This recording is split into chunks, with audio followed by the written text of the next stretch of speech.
With my father, he actually played bass for Mighty Sparrow back in the day. My mom, she's just loving woman, a nurturing woman, and yeah, it's just I came from a musical family, so every time she would be in the house cleaning, cooking, and all of that, Earth, Wind, and Fire would be playing, or Sparrow would be playing, or Joseph Niles may be playing, or you know what I mean, any type of like soca Caribbean music or any type of soul that would just be the music of the house. You know what I mean? Yeah, Babylon them chase we with them gun pon them waist. See, get to you. Caribbean Talk TV, DJ Kellon the Great. We here with another one. Who I got in the building? Redas, A.K.A. Reda Fire. Reda. Representing the West Indies all day, every day, straight out of Brooklyn, New York. You know what I'm saying? Big up everybody from Trinidad and Tobago. Big up everybody from Yard. Big up wherever you're from. You know what I'm saying? We doing this for the West Indies because we are the West Indies. We are the wind machines. Remember Blessing. Yeah. Blessing, Redas. Blessings. What's going on with you? How's everything going on, man? Life is good. You know what I'm saying? Like, life is good. I'm here in the land of the living. I'm working, you know what I'm saying, in these crazy times where a lot of people don't have any work. Luckily, you know what I'm saying, I'm still doing my hustling, you know what I'm saying, still making my music, engineering, mixing, mastering, and aside from that, still working with the bands. It's like with the whole COVID situation, this thing drew everybody for a loop this year because you don't understand how many tour dates I had to cancel this year in terms of like college tours, in terms of just everything. So the fact that I'm actually making moves and on the verge of completing this project, completing an EP, you know what I'm saying, to the point where I just got to lay out the videos and just get that done and over with, and marketing and just that. And I'm actually about to put out a project in the middle of a pandemic. Imagine that. So it's going to be, it's I can't complain, even though through everything that's been lost, through all of the trials and tribulations, through all of the struggles, through all of the triumphs, through everything, life is good. Life is good. Life is good because I'm here to talk about it. So That's yeah. what's up. Yeah, as long as you got life, you got everything. Yeah, that's it. That's what's up. So, who is Red Eyes? I love music. I'm just a guy that creates music that like to make people dance, like to make people feel good, like to spread joy, positivity through forms of music, and then just through forms of good energy and good vibes. You know what I mean? I'm a loving individual, and just about my business. I just want to, do great things, do a lot of great things in the world, and I love music. I create music. You know what I'm saying? So Yeah, that's mainly my thing. Like, I love to create music. So, give us a visual of your growing up, of your upbringing. Well, I come from Brooklyn Jewish Hospital. That's where I was born at. You know what I'm saying? February 14th and all that. My family comes from Trinidad and Tobago. So with my father, he actually played bass for Mighty Sparrow back in the day. My mom, she's just loving woman, a nurturing woman, and yeah, it's just I came from a musical family, so every time she would be in the house cleaning, cooking, and all of that, Earth, Wind, and Fire would be playing, or Sparrow would be playing, or Joseph Niles may be playing, or you know what I mean, any type of like soca Caribbean music or any type of soul that would just be the music of the house. You know what I mean? So I came from that background, and aside from that, with my older brother, he was very much into like the deep dancehall culture. So I think with me, it started with like artists like Buju. It started with artists like Bounty, like Merciless, like Mad Cabra, like, you know what I mean? Like, so just studying all of these artists, aside from the Yellowmans and the Papa Sons and the Lieutenant Stitchies and the, you know what I mean? Like, aside from everything, like that's where my foundation came from. It came from like dancehall, sound clash. It came from Gallus music, the Gallus movement. You know what I mean? Just like everything. So it's like when I was young, I always used to be about the house.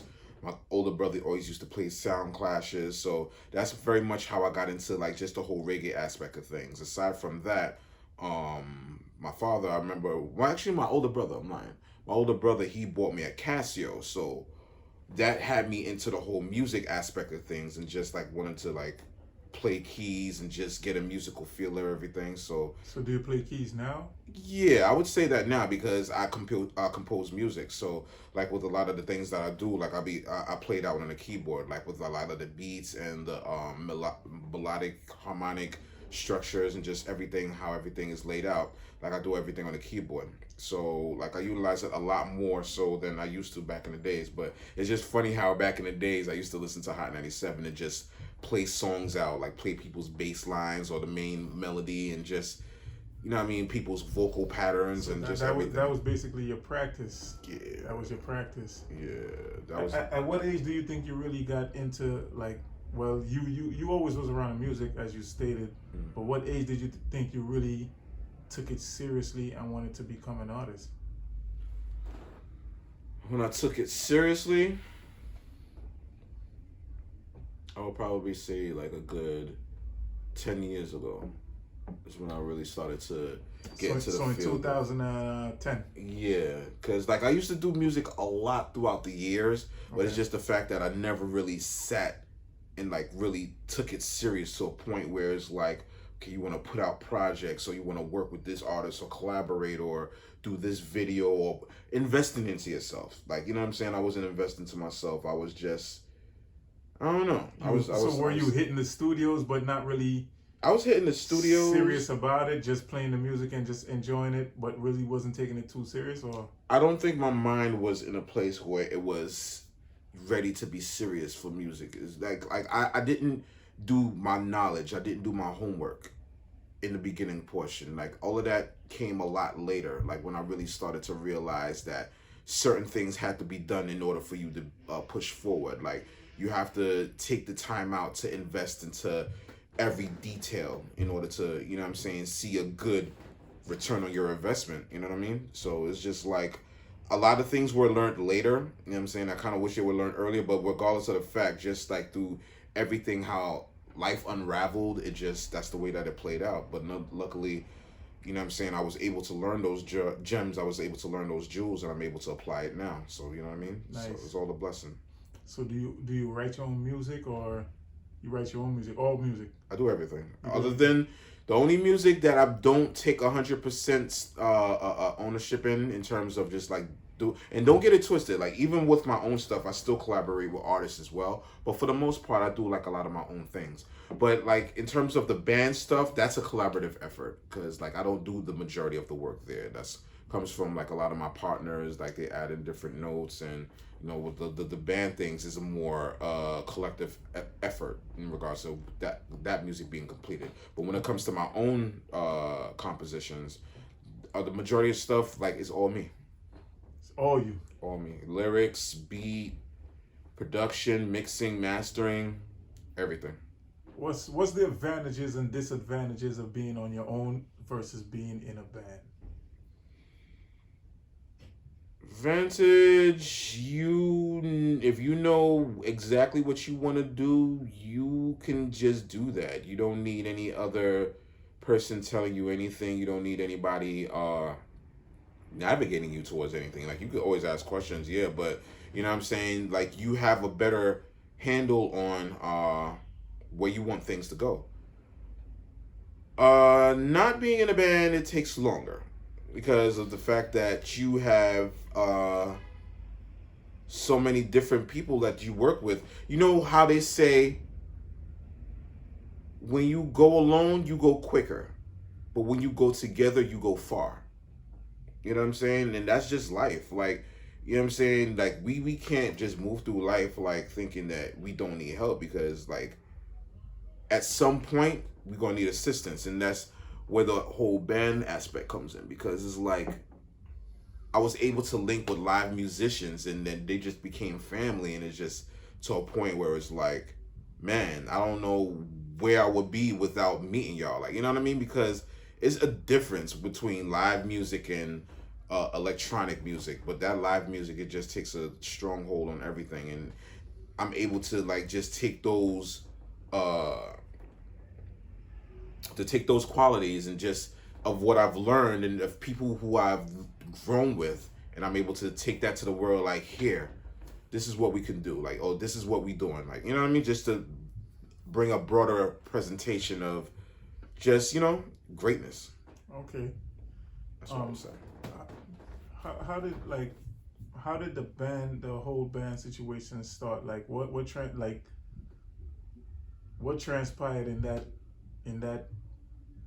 at that time, I should say, and you got yourself into a band and sounding great, and you know, and Thank you. how did that come about?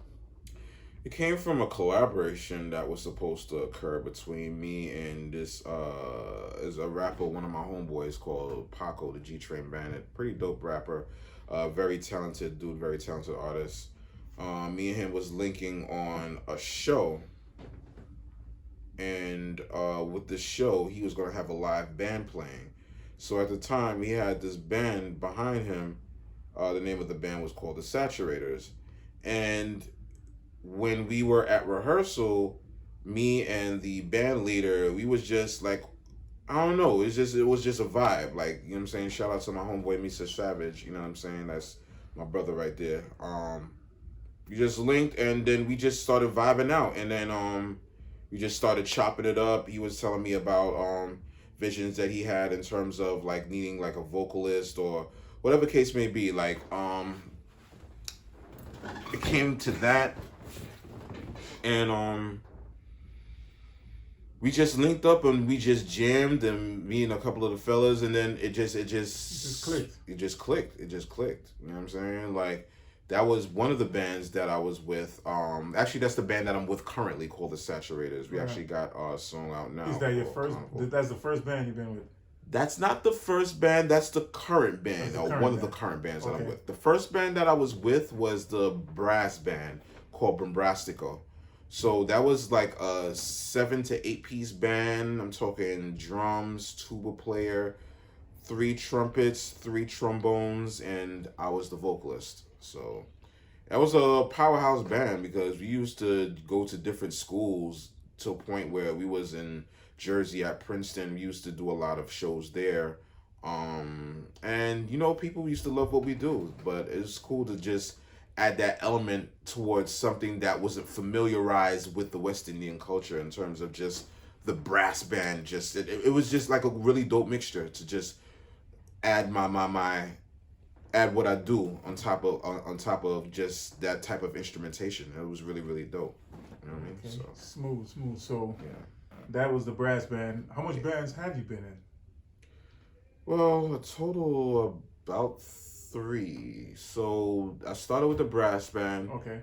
I'm currently in the Saturators, and as of a year to 2 years ago, actually, one of my peoples, we started another band called the Herbivores. So that's more so like a neo soul type band where they focus on more like R&B kind of feels. You know what I mean? R&B, dance, disco, like funk, like, and it's really cool.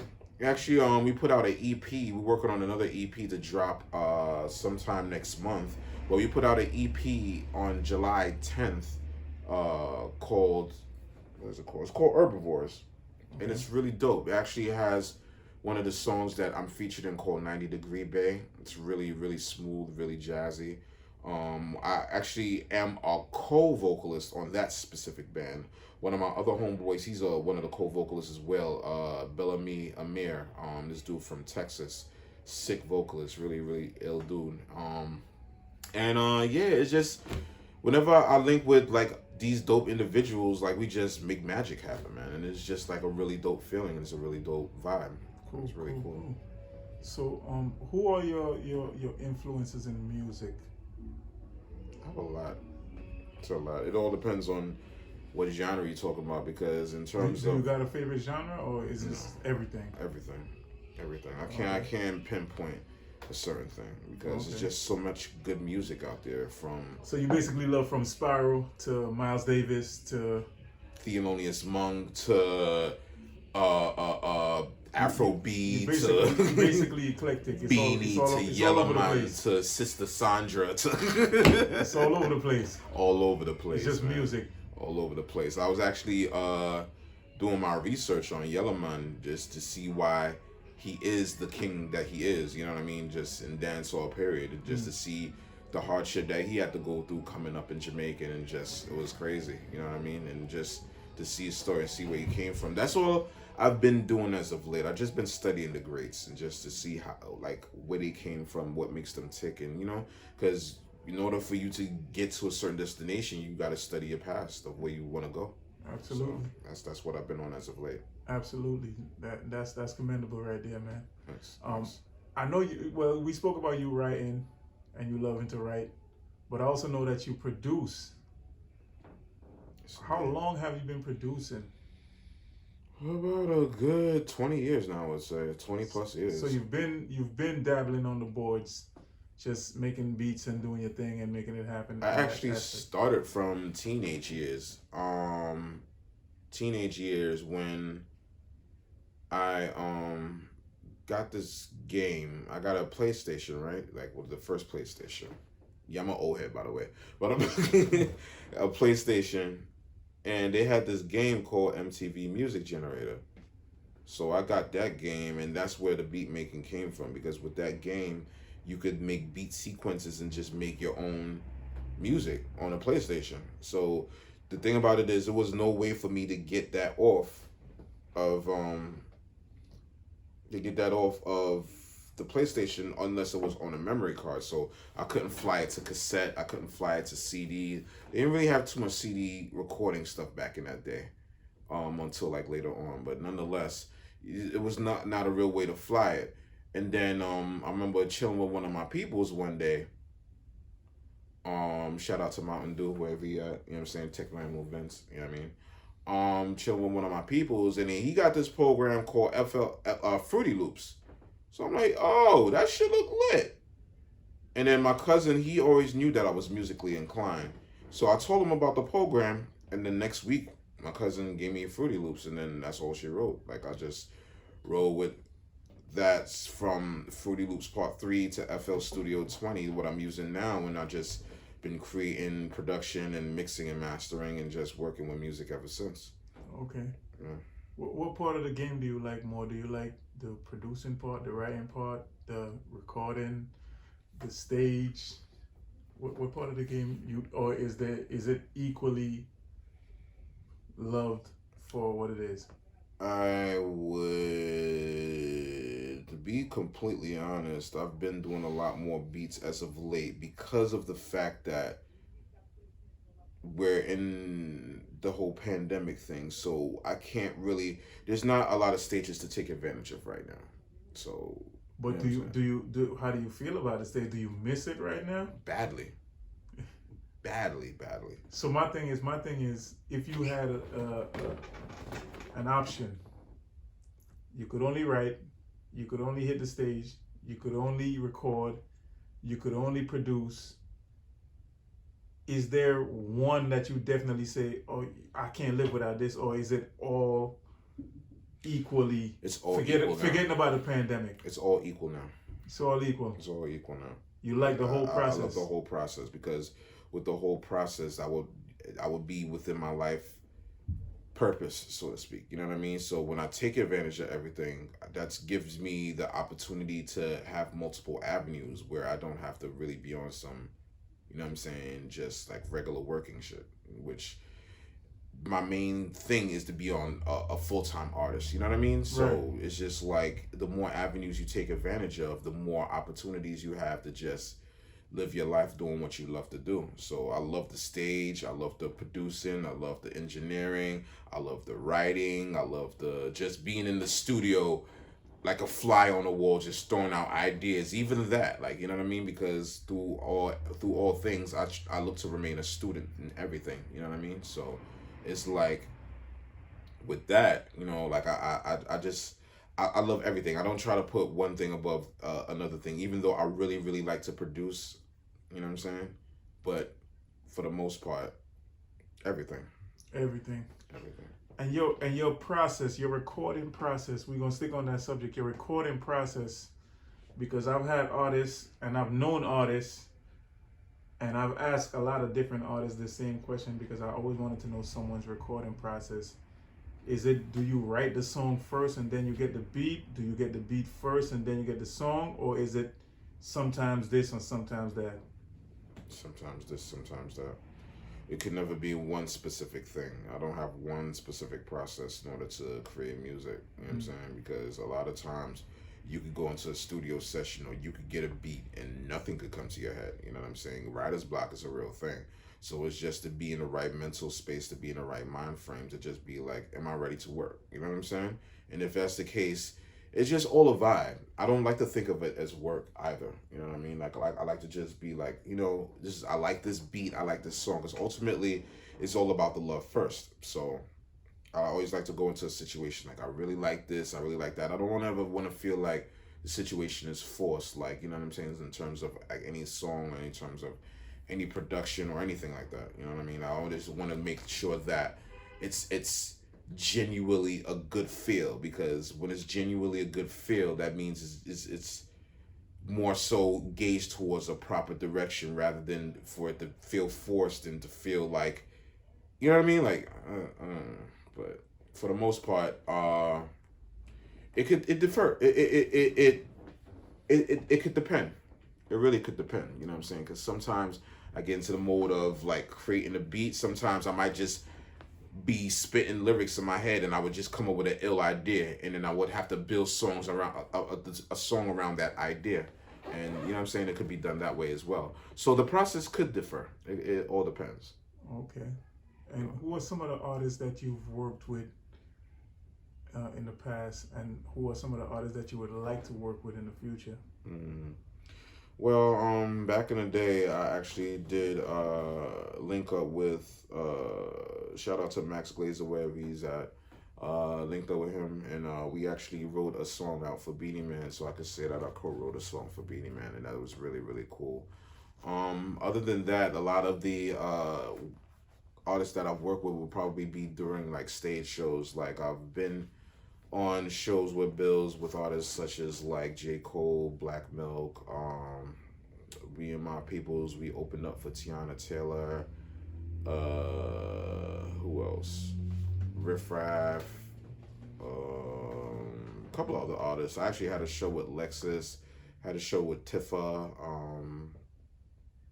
Natalie Storm. I've worked with a lot of people in terms of just like showmanship, you know what I mean? So like a lot of people I don't remember in terms of just like names, like to run down the list, because it's just been like many years and many shows. And pre-pandemic, we was out here just on some every other week, every other 2 weeks, just working with a bunch of different artists. You know what I'm saying? So like it's yeah. Has the pandemic affected your music in any way? Affected your writing? Well, I know it affected the stage show part, but yeah, your writing.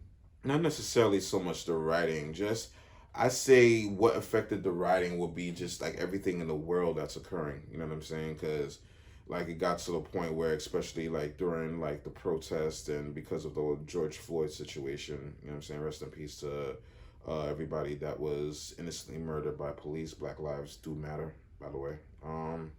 Yeah, through all of that, that could put a damper on just the creative process, because it got to a point where it's like, what do you write about? What do you sing about when so much despair is going on, so much rage is going on, so much, you know what I mean? Like, the only thing that you can do is write about what's going on. And I have a couple of songs like that in the vault as well. Like, you know what I mean? So it's just, I tried to capture every feeling that I go through, every emotion that I go through. You know what I'm saying? Certain emotions I can't capture because, I don't know. Like, it's a certain type of energy that I try to spread as well. I don't try. A certain type of energy that I look to spread as well. And I just try to keep everything positive. I'll do my best to keep everything positive. So, you know what I mean? Like, writing hasn't been easy this year, but we've just been making the best out of it. Luckily, I've been making a couple of really, really, really cool, a lot of dope music, a lot of really cool music that you could dance to.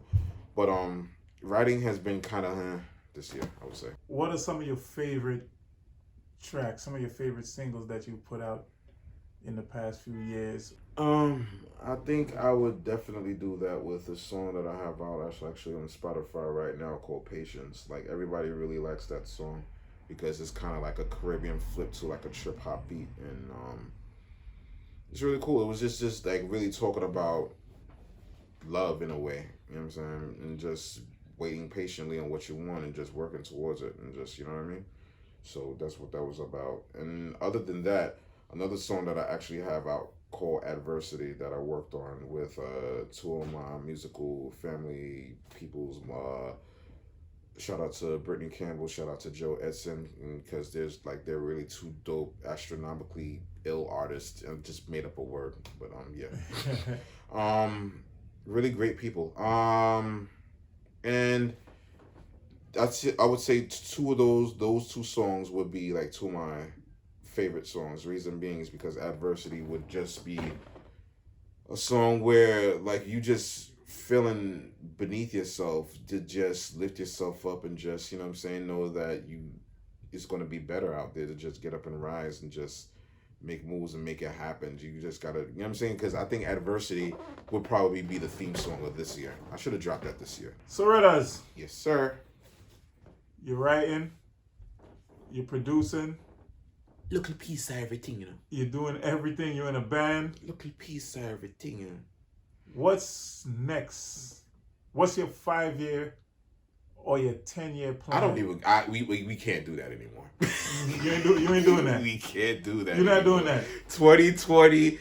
Shout out to Major Hype. He said it the best. Yo, COVID mash up the place. Me not even. Everybody have a 5-year plan, and COVID mash it up. So I can't even say that no more. But what I want to do is what I'm working on right now is finishing up this EP. It's pretty much not too far from done. Once I'm done that, then I'm going to get into the videos, and then more or less it's just to work on marketing and just pushing that project out there. So that's what I'm working on right now, and it's going to be done. That's going to be dropping the start of next year, 2021.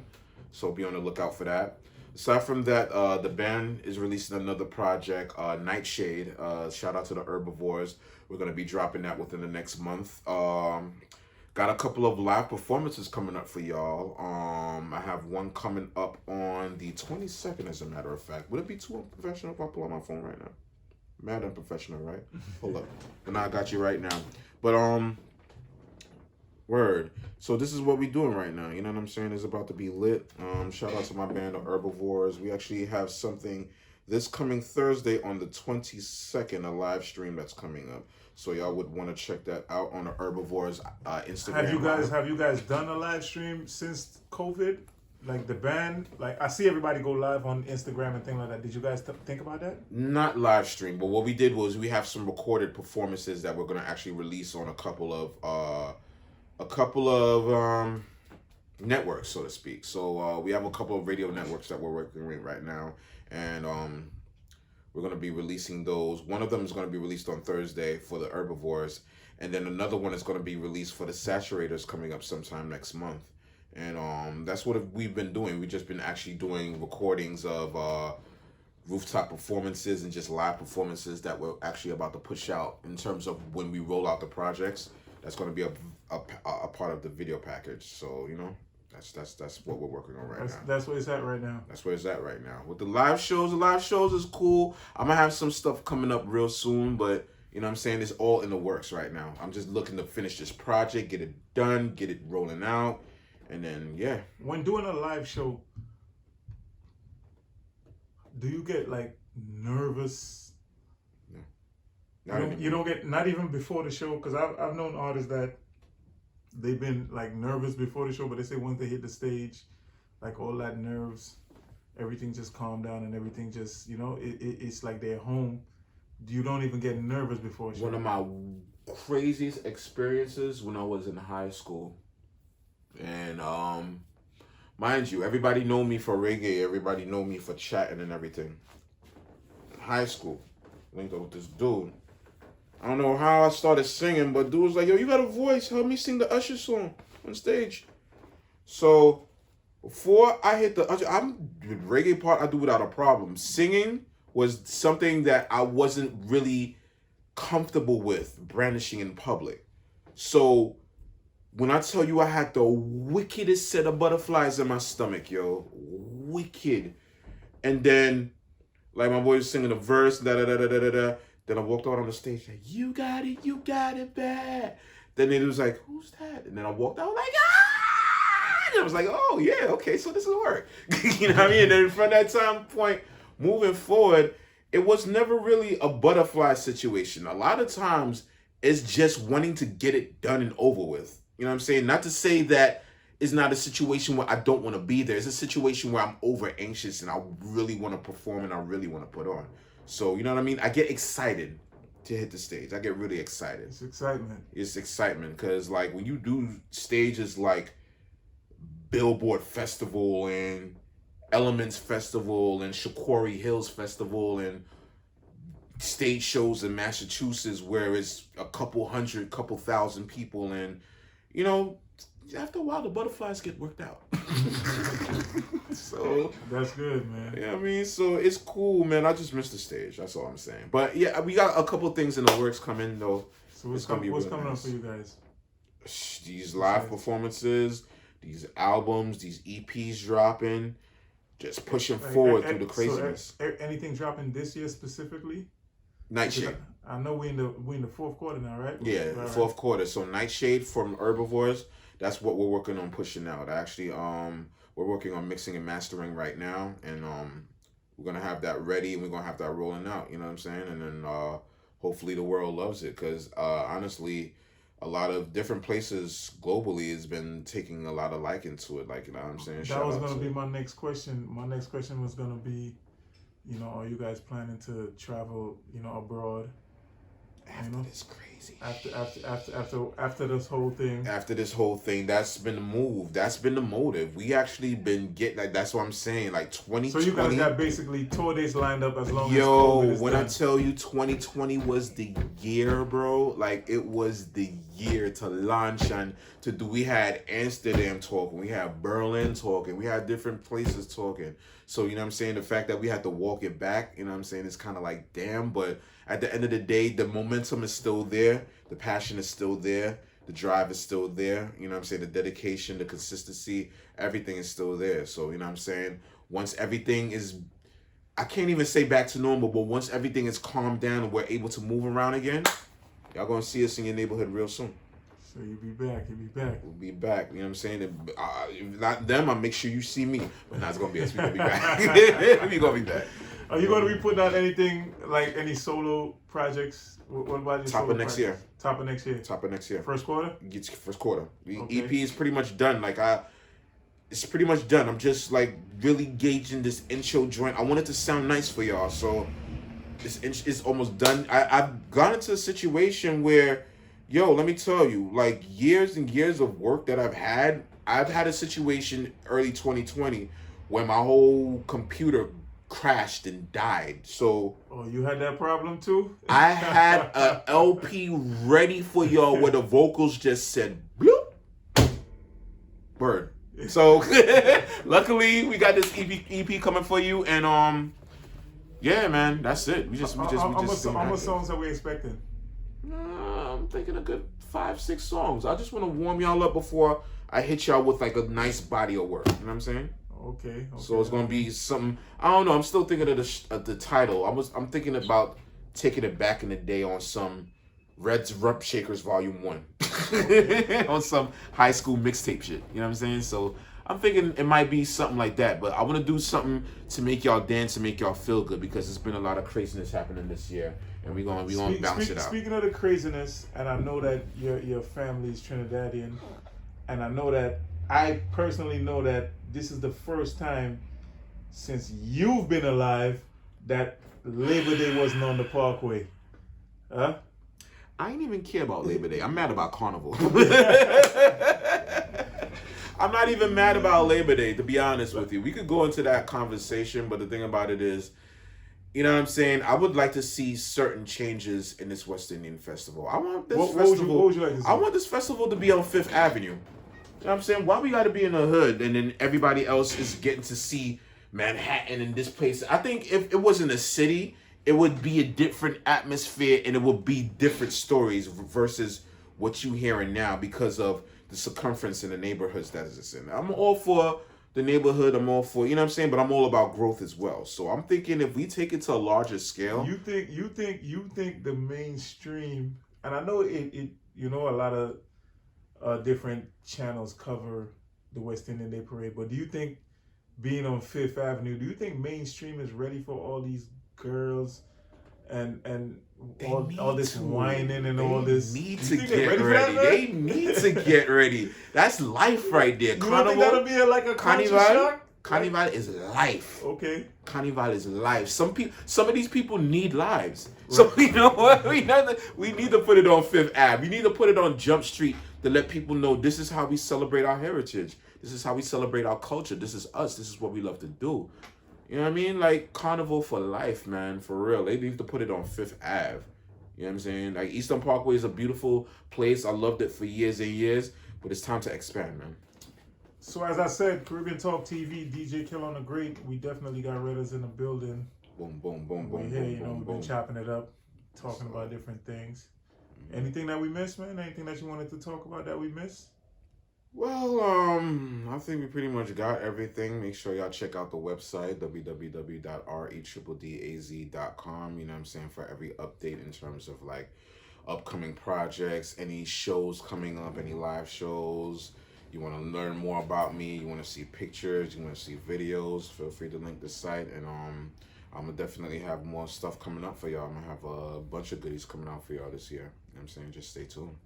So if someone wants to link Redders for maybe a feature, maybe a beat, maybe you want Redders to write something for you, whatever services that you may be able to render, how can they reach you? You want to contact me? My email is reddazbookings@gmail.com. So that's REDDAZBOOKINGS@gmail.com. You can reach me there, and what will happen is I'll definitely get back to you, or my management, I should say, will get back to you in terms of like anything that you need. If you need any mixing, mastering, you need to set up a studio session. Keep in mind that FHP Studios, we are taking studio bookings during this crazy time. Just make sure that you have your paperwork, that you're COVID free, and let's set up a session and let's create some music. You know what I'm saying? But definitely. And what's your social media? Social media, I would say Instagram is @ReddaFire. That's @REDDAFYAH. Facebook is @Reddaz. So YouTube is @Reddaz. It's @REDDAZ. That's my channel. And also you can check out my Twitter. That's also @Reddaz, REDDAZ. And yeah, man. And where can we find your music? On Spotify, on Apple Music. You can find my music on SoundCloud as well. And also you can find my music on my website, REDDAZ.com. Make sure you check it out, man. So that's what it is. A lot of stuff that you like. You know what I'm saying? Shout out to Kels the Great. Caribbean Talk TV. Yes. Blessings, man. I appreciate the time. I appreciate you. Thank you. Appreciate you, man. And thanks Blessings. for coming through. We got a lot more to talk about, but we're gonna leave that to some other time. Yes, sir.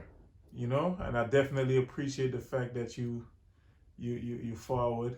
Of course, family is family, man. You already know. I haven't seen you in a couple. In a good while. In a good while, a couple years. As a matter of fact. But I see you on social media all the time. So yeah, but that doesn't. I'm not. See, that's the thing too. Yeah. Social media do not equal real life. Yes. Boom, boom, boom, boom, boom, boom, boom. You know why I say that? Because people will see you in the street like, yo, you remember me from Facebook? Yeah. Nah. No, but with us it's different. With us it's different because, you know what I'm saying, we linked before the Facebook era, you know what I'm saying? So the social media era doesn't define me. Yeah, that's all I'm saying. Absolutely. All I'm saying, the reason why I say that, don't let the social media era define you. That's it. Blessings. Blessings. Thanks for falling through, brother. Every time. Yo, Babylon them chase we with them gun pon them waist, see? Get a youth, don't let them replace